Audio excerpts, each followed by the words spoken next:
Tears streamed down his face. His mother was gone. The boat was gone. Everyone was gone. He was alone. The night was cruel. The sky, once a gentle shade of blue, had turned into a monster. The wind roared like 1,000 angry spirits. The waves rose like mountains and crashed like thunder. It was as if the ocean itself wanted to swallow everything whole. The boy clutched his mother's hand. His heart pounded so hard he could hear it above the storm. The small wooden boat rocked violently. Screams filled the air.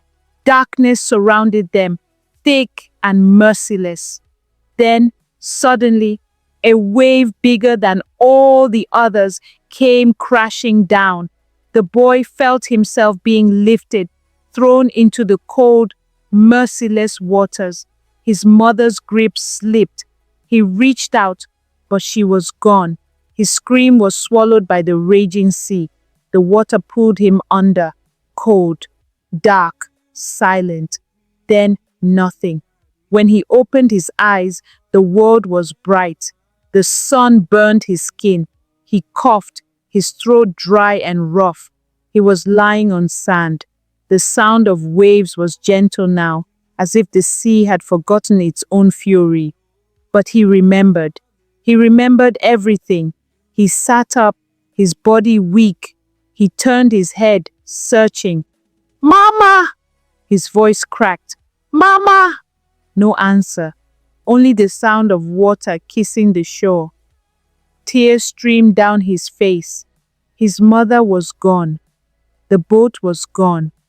Everyone was gone. He was alone. The boy did not know where he was.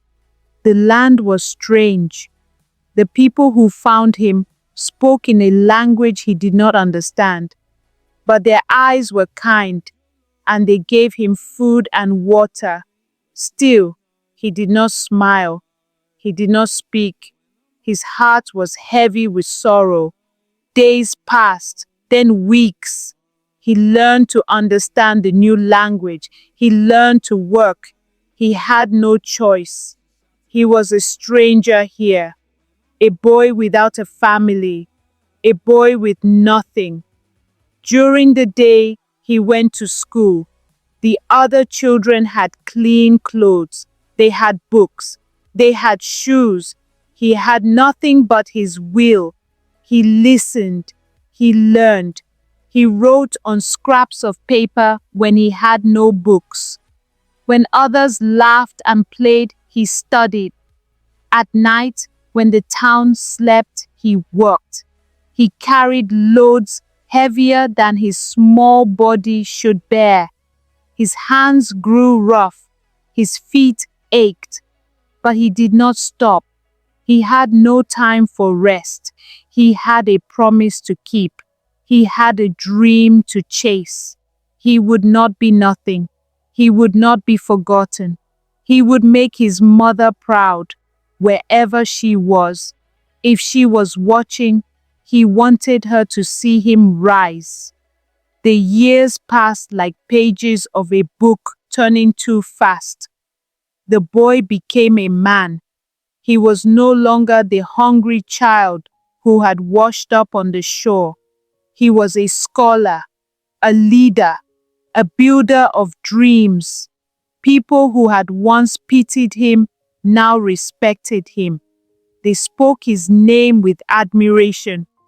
They listened when he spoke. They followed where he led. The boy who had lost everything had built something greater than anyone had imagined.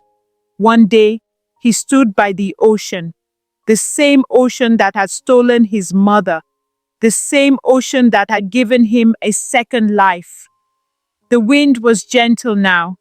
The waves were calm. He closed his eyes. "Mama," he whispered, "I made it."